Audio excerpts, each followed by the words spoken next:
Hello. Thank you for being with me today to talk about disrupting the food industry with transparency. I changed the name of my talk. Imagine if the best farmland in America were used to grow nutritious, diverse crops that feed people, instead of GMO corn and soy that goes to feed cows, cars, and processed foods. Imagine if our global agricultural resources weren't largely controlled by 3 chemical companies with long histories of harm causing and science denial. What would that look like? I want to shine a light with you today to look at what goes on behind the scenes of the stories that we hear about our food system. And I also want to talk about the institutions that are failing us and failing to value life, and about the power that we all have to tell a new story about the future of our food. And I want to hold this focus on institutions because I don't believe this is a story about us versus them or bad people versus good people. I think this is a time in which there are those of us who see and many people who don't yet see that the institutions failing us are just human decisions, and we are always free to make different decisions and to create new systems that respect and value life. And we need to create a new food system. We have no choice. We literally have no choice. The science is telling us that. The science on insect collapse, on biodiversity reduction, on soil erosion is telling us that we must recreate the way that we're growing food. And this, is the picture that the pesticide companies don't want us to see, and they're trying desperately to cover up. I spoke the other day on a panel at a conference called Eco Farm with a scientist named Jonathan Lundgren, and he was 30 years at USDA doing risk assessments on pesticides. He was run out of the agency because his science was raising concerns about pesticide impacts on bees. And now he studies agroecology and regenerative farming systems, showing that these farming systems can not only provide nutritious food, as much food, but also more income for farmers. So this is the story that the companies don't want us to see. Instead, we hear stories about how, hang on, let's see if we can get this. Okay, before I get into that, let's see. Instead we hear these stories. Feed the 9, it's a hashtag, it's a Facebook page, it's a Twitter feed, and if you search for it, you'll likely find videos of this guy. His name is Jeff Simmons, and he talks very passionately, very, very passionately about how we need to ramp up industrial agriculture to feed the future. Jeff is the president of Elanco, and Elanco is a division of Eli Lilly that makes ractopamine, which is a growth-promoting chemical used in meat production. It's banned in 100 countries due to health concerns, but still used here.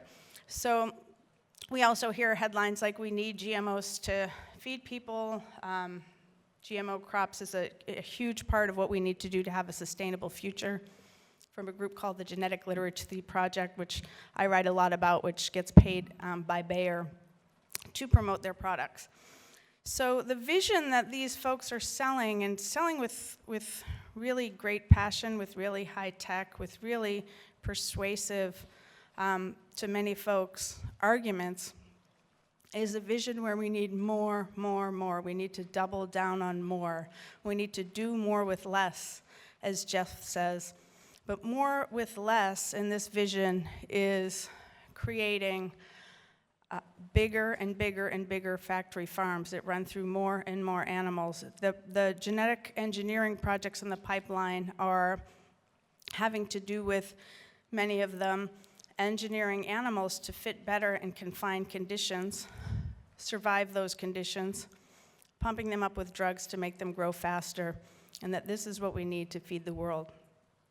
Now, this story is actually not a very easy one to sell, or let's put it this way, they are putting tremendous resources, and I mean tremendous, hundreds of millions of dollars into many, many, many channels of storytelling to convince us that this is our only choice for feeding the world.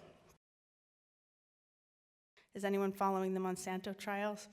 It's quite interesting what's happening. They're now in their 4th trial, the first 3 trials having to do with cancer victims, people with non-Hodgkin lymphoma, suing Monsanto, now Bayer, saying that Roundup, glyphosate-based herbicides, Roundup products, cause their cancers. And the first 3 juries came back with unanimous verdicts that glyphosate did cause the cancer and that Monsanto covered up and didn't warn people. The 4th trial was just about to start last week in St. Louis, and they have postponed it because they're working toward a settlement.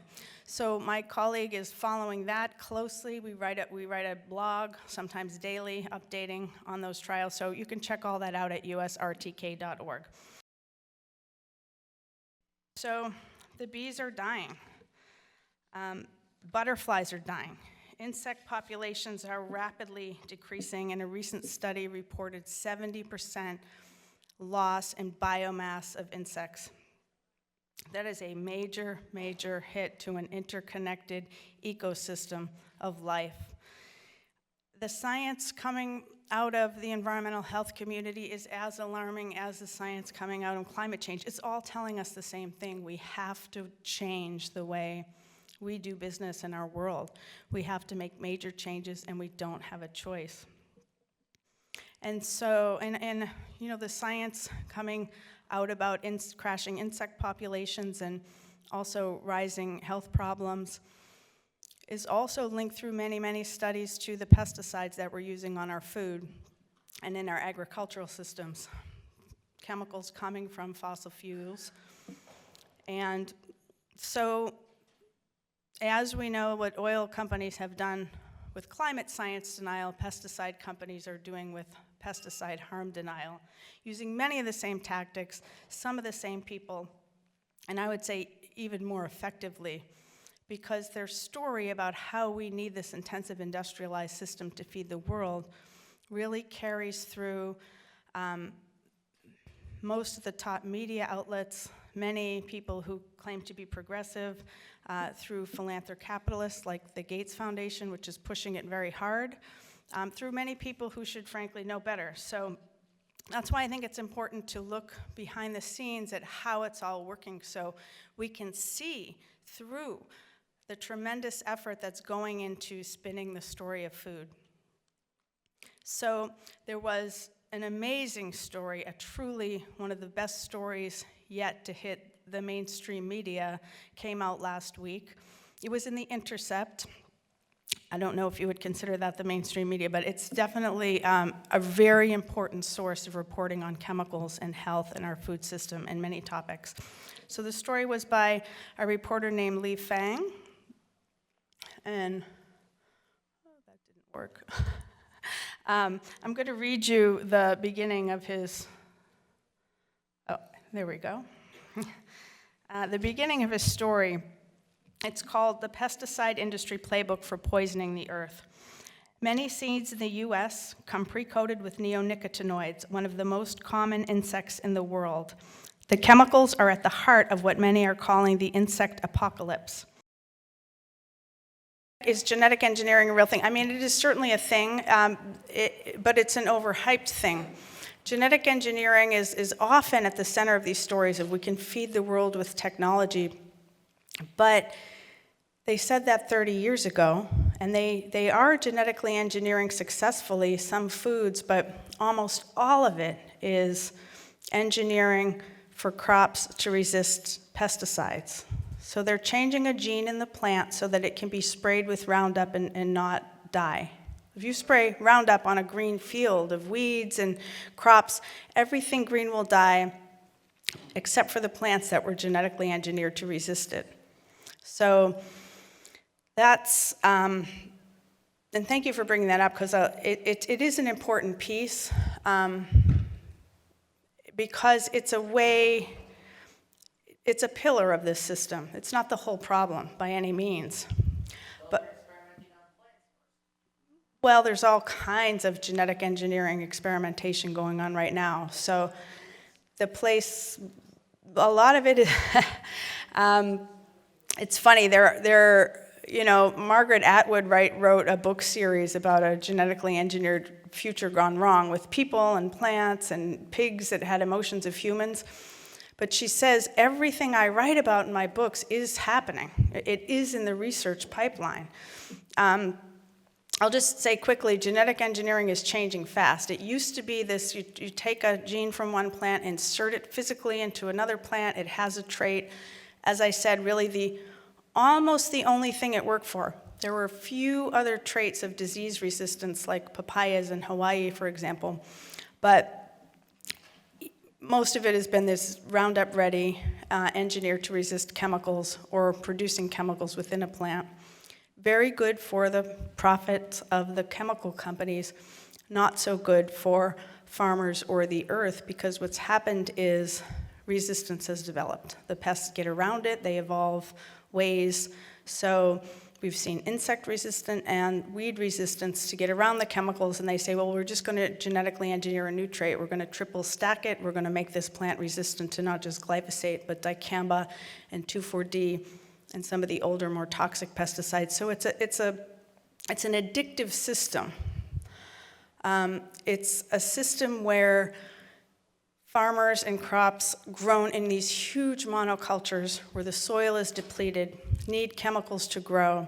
The chemicals further deplete the soils, and the bugs and weeds resist, and so you need more and more and more chemicals. And that's how genetic engineering has been used. So who wins in an addiction scenario? Not the addict, not the person taking the drugs, using the chemicals, not consumers. The only one that wins in an addiction scenario is the drug pusher. So this system is great for Monsanto and Bayer, and we've seen them consolidate to where now we have 3 companies, 3 mega merged conglomerates. So that's Dow DuPont, Monsanto Bayer, and Syngenta Chem China own more than 60% of the pesticides and the seeds because they've been buying up seed companies. And they're very committed to this path of genetically engineered seeds, to go with pesticides, to go with chemicals, again, and more and more. That's the more that works for corporate profits. Now, I said genetic engineering was changing, and this has happened in just the past few years. So the new techniques allow people to, by people I mean like people in their garages are now experimenting with this sort of thing, called gene editing, which I think is a brilliant propaganda term in of itself. But they can change the DNA by cutting it or basically changing it in computers to create certain characteristics of a plant. So there's lots of experimentation going on about that, lots of different types in the pipeline, but a lot of it, again, still has to do with insect resistance, weed resistance, chemicals, and as I said earlier, genetically engineering animals to fit better in confined conditions. So I write about that a lot at US Right to Know, and it is the subject of a huge and massive PR effort to convince everybody that we need this, and the venture capitalists love it. And the natural products industry is so far really trying to hold strong against it and keep it out. Following along with the tactics that we're seeing, I just wanted to read a few more, again from the Intercept story, about how they're spinning this story on bees. So, dominating the web. This is a big thing. Now think about it. When we search on Google for a certain term, we tend to think what's coming up is what's rising to the top of collective knowledge. But not always, because companies are putting a tremendous amount of effort into figuring out how to game the Google search. So in this case with the bees, they compile a list of terms to shape the online search results. Neonics, pollinators. They hired a communications firm to shift how pesticides are portrayed in search results. And they bought online ads depicting pesticide critics as deranged conspiracy theorists. So that's a huge tactic. Anyone who's really gone up against the pesticide industry has felt that in the form of online trolls or whatever people watching talks like this to report back. I'll talk more about that later. But also they were funding helpful legislators. There was a Republican in Georgia who convened a hearing on the pollinator crisis that was dominated by the pesticide industry. Rep. Austin Scott, he got $3,500. And then he gave a talking to one of the USDA scientists who appeared at the panel and said that the pesticides are maybe a problem. He got a talk about going off script. And then that scientist was later demoted. So, making sure that researchers who go off script are kind of sidelined is unfortunately something that's happened in many of our US agencies, which are now, at this point in 2020, there was a story in the New York Times recently about how most of the top positions at all of the environmental and health agencies in the US are run by coal, oil, and pesticide lobbyists. Just straight up hand it to the lobbyists. Now that's particularly noticeable now, but also it's been going on for decades. So it's not just a new problem. And then they fund beekeeper groups, conferences, bee summits where the message is heavily controlled, et cetera, et cetera. So I point all this out to just give you an idea to think about the many different ways that information comes at us in ways that we don't necessarily think of as being controlled by companies. At one of these bee summits, for example, that was reported in this Intercept story, it was convened by a group called the Keystone Science Center, and I had a friend that worked there for many years. It presents itself as a neutral group that convenes multi-stakeholder meetings where industry and communities can get together and hash through problems. Now that's a great value to stand for. I do think we need to get together in rooms and hash through values and ideas and ways we might go about solving problems, because it really is going to take all of us, people inside and outside these companies. But at this summit, it was totally controlled, heavily managed with the messaging, lots of scientists, varroa mites, not the pesticides. Beekeepers are doing it wrong, not the pesticides. They had beekeepers at this meeting, but they actually split them up. So they were just one at a table filled with lobbyists and, lawn care, chemical salesmen, and they talked about a policy that was before the US government, and then they made a survey of the meeting and presented it to legislators as, look, we did this multi-stakeholder meeting, and all these researchers and beekeepers agreed they're not worried about pesticides. So we wanted to, here, this is the bottom line. This quote by Gary Kasparov, I think, says it all about what's going on in these times in our lives. The point of modern propaganda isn't only to misinform or push an agenda, it's to exhaust your critical thinking, to annihilate truth. It's very exhausting to keep truth-telling, to keep saying concerns when you get attacked by trolls on Twitter, for example, or surrounded in a meeting by lobbyists when you're trying to raise concerns about what's going on with your beehives. A lot of people give up. People feel shamed. Their community doesn't agree with them. They stop talking. That's what the companies want, but that's what we can't do.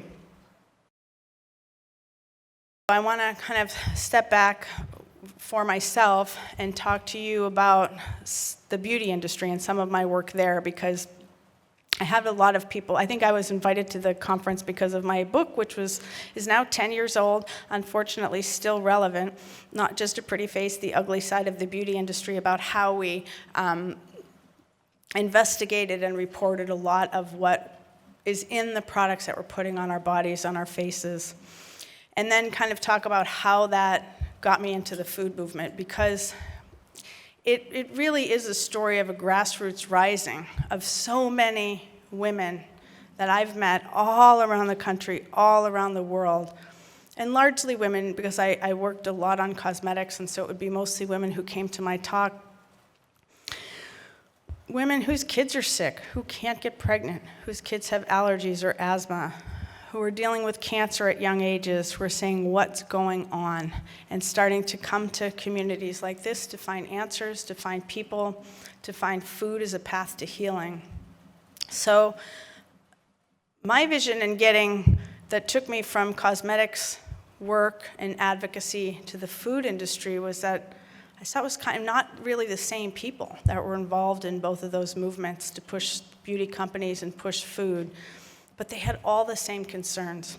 So my hope, it turned out to be a lot harder than I thought, but my hope is that passion and activism for changing companies in the market can also be applied to taking back our political system, because we absolutely have to fix these problems.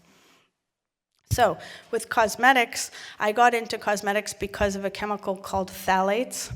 And has anyone heard of that chemical? Yeah, it's gotten quite a lot of news recently, but this was almost 20 years ago. We got interested in cosmetics because the CDC started to do studies 20 years ago looking at the urine of Americans, analyzing them for chemicals linked to a range of health issues.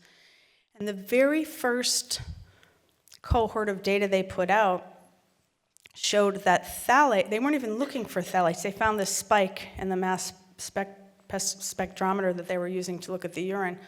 What is that chemical? They figured out it was phthalates.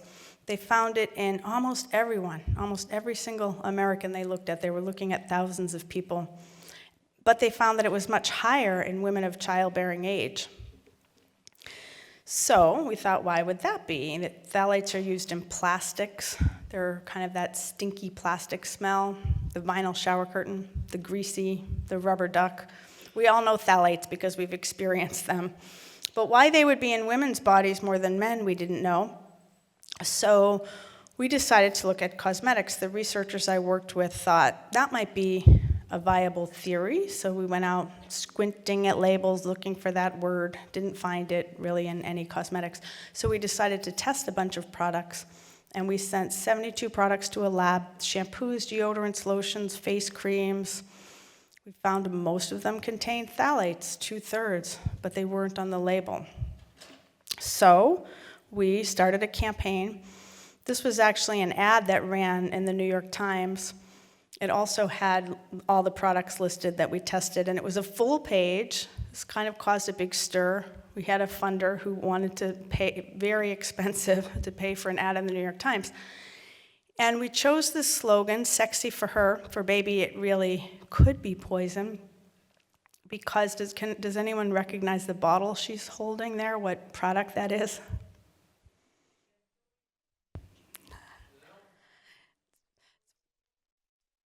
Somebody said it, poison.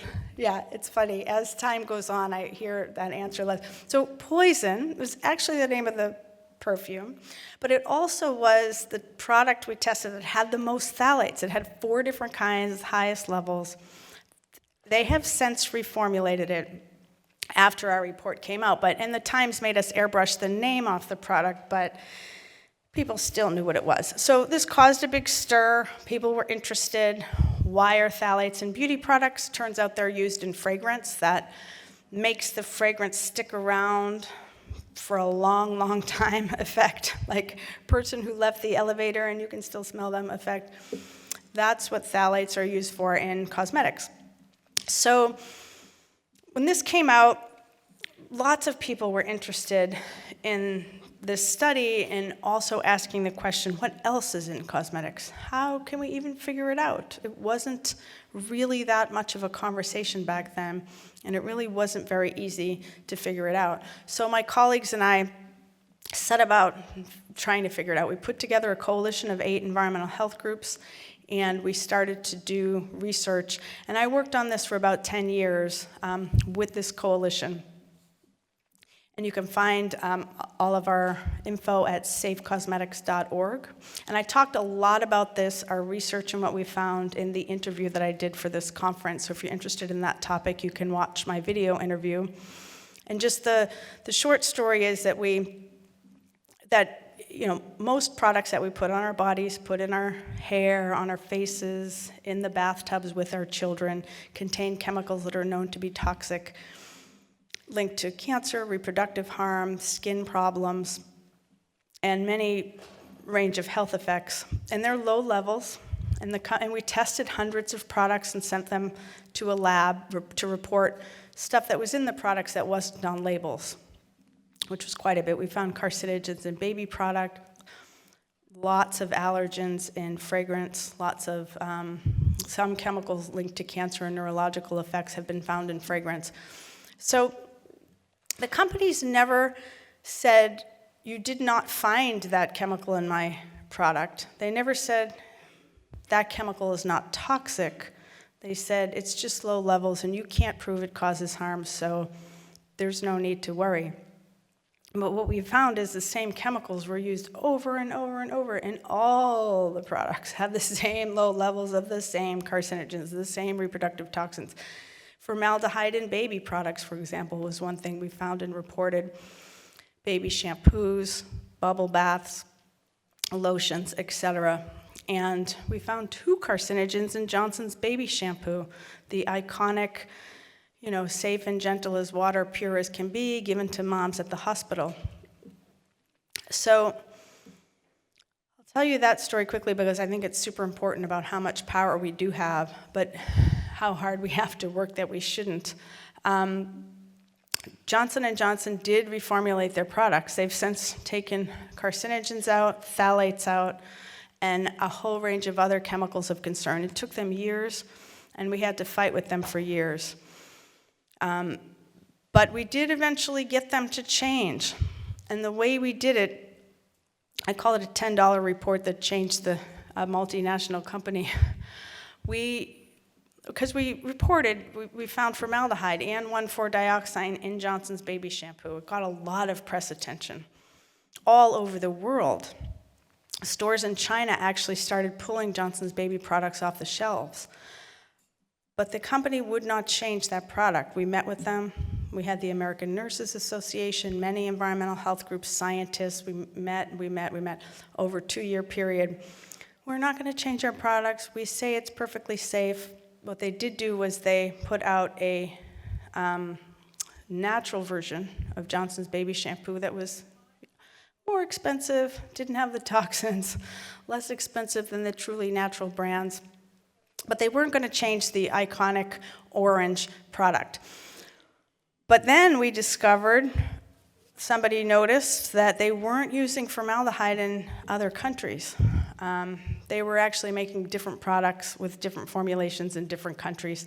So we documented that. We bought Johnson's baby shampoo in like 10 countries, or 13, I think it was, and we wrote up a report. And they look, they're not using formaldehyde here, they're using it there. We gave it to a reporter at the Associated Press. She was planning to write about it. She called them. We called them. We always share our results with companies before we make them public.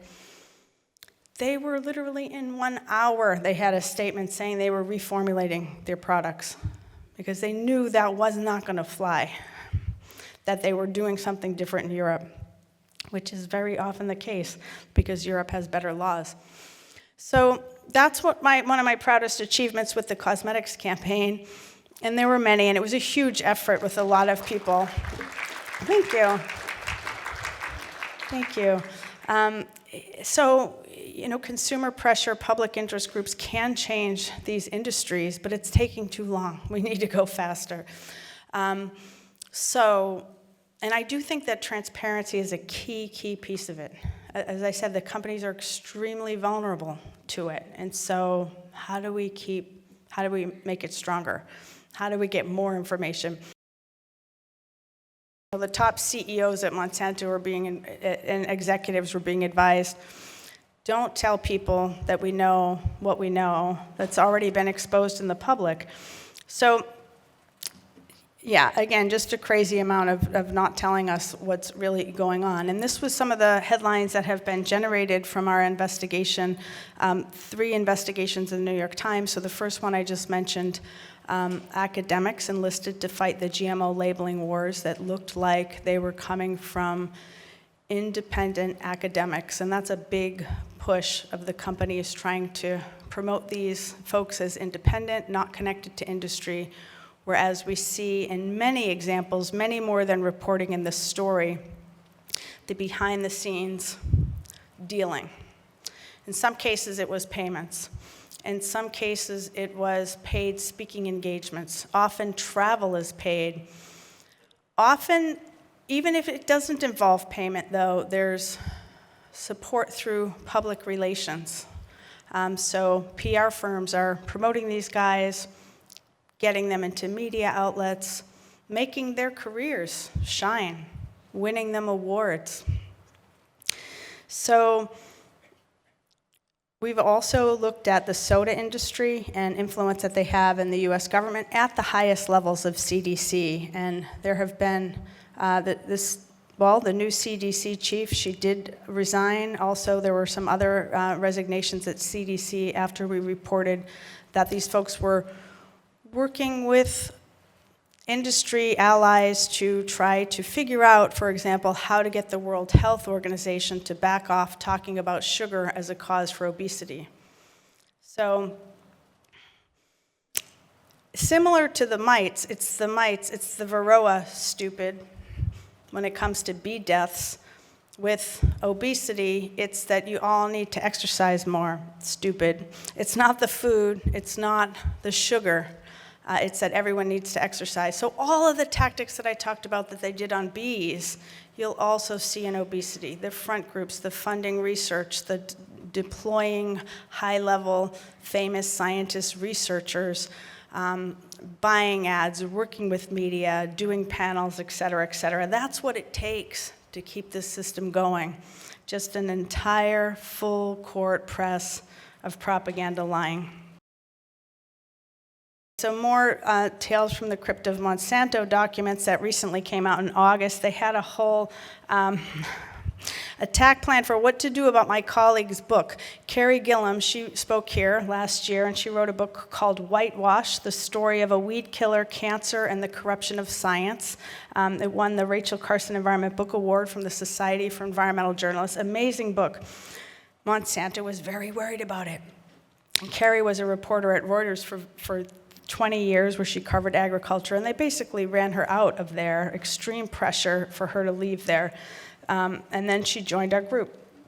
So they had this whole spreadsheet. What's interesting about this is a few things. They had paid placement on Google in a search for her name. They had a whole plan to generate negative book reviews. They even had plans to engage regulatory authorities in their talking points. I thought that one was interesting. EPA, the European Food Safety Authority, the European Chemicals Agency. They had a whole bunch of third parties with names like Sense About Science, the Science Media Center, the Global Farmer Network, American Chemistry Council Side Front Group. So, they did all that. Farmers are, of course, a very important spokespeople, third-party allies for the companies.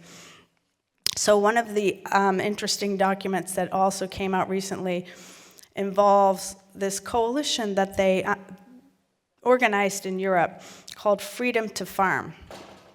So here's the document. It's from Fleischmann Hillard, which is one of the world's largest PR firms. And they work with Monsanto, with Bayer, as one of the leading firms. They were actually hired to try to rehabilitate the image of GMOs back in 2013 because of the GMO labeling fights.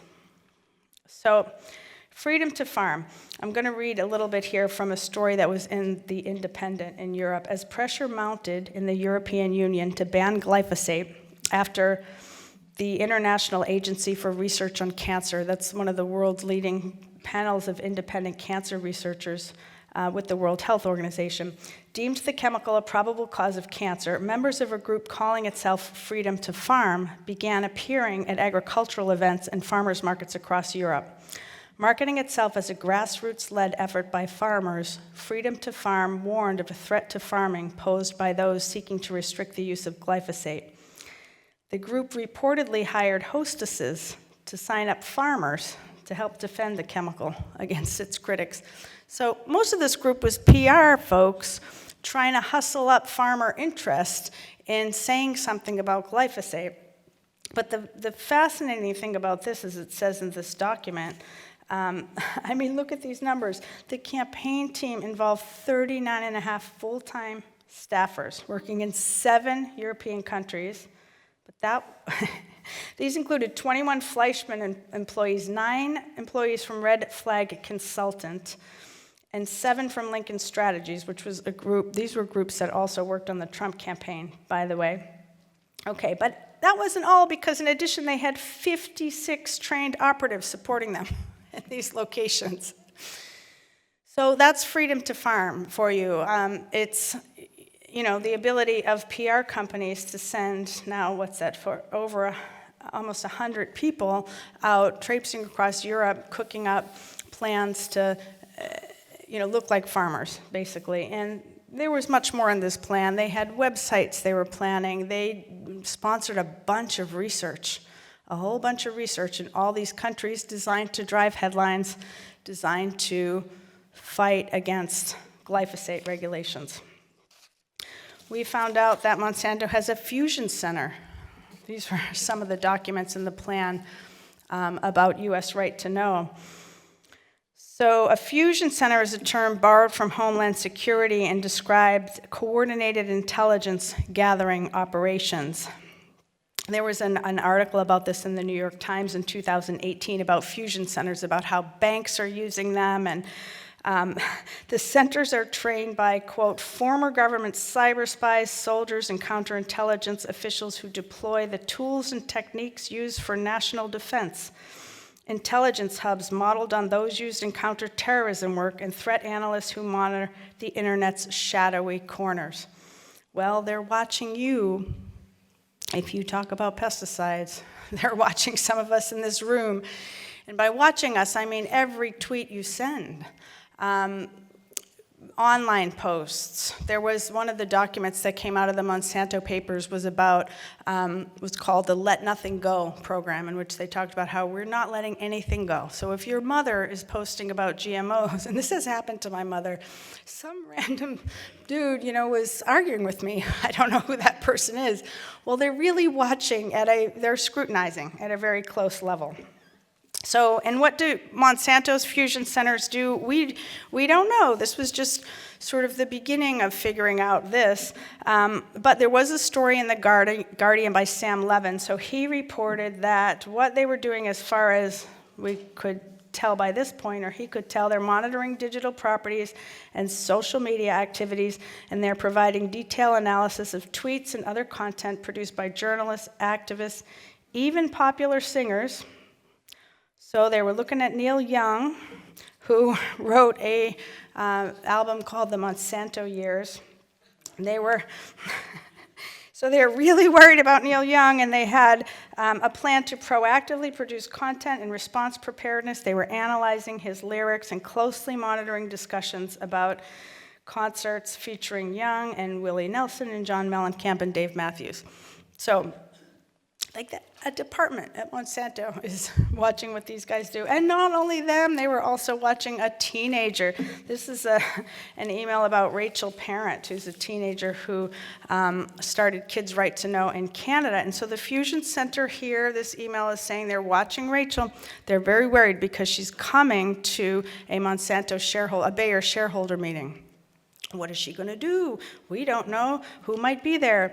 So the Fusion Center comes out with this report. He emails it to 11 Monsanto employees that they've been monitoring her crowdfunding page and other activists. It's small. She's raised only $245, but given the effort and planning, it is likely she already has funding, which could be from her father's natural food business. See attached report for more. Okay, so they've got 11 Monsanto employees sitting around worrying about what this one teenager might say at a shareholder meeting, what Neil Young says in his songs. Oh, and here's a good one. This was part of the Monsanto preparedness plan for U.S. right to know. Their tweet responder. So they've got a plan for if Gary Ruskin sends one tweet, the top left, that's my colleague. Okay, they're not too worried about that, but if 25 tweets, if there's 50, if tweets over days, they've had a plan to call emergency steering committee meetings of GMO answers if these tweets got too out of control. That's the leading pesticide companies in the world on a steering committee of this group. So they're extremely, extremely threatened by transparency and truth tellers and people who are standing up to their agenda. And I think that's really good news. It's really good news. And it means we have to keep doing it, right? Keep exposing these documents, keep saying the truth, being willing to stand up against this sort of ferocious backlash of hellfire, really. That's what these campaigns are. They see themselves in a mentality of warfare with fusion centers and attack plans. They discredit scientists, they discredit journalists. This is a big part of what's come out of the Monsanto documents, is they had a whole entire plan to discredit the World Health Organization's Cancer Research Agency. And they did it by deploying not only your regular old front groups that get paid directly by them to act like they're independent, the Genetic Literacy Project, American Council on Science and Health, Academics Review, GMO Answers, and groups with names like these, but they also had major food industry groups supporting them, the Grocery Manufacturers Association, and food groups that get millions of dollars a year to convince people that processed foods are okay, pesticides are fine.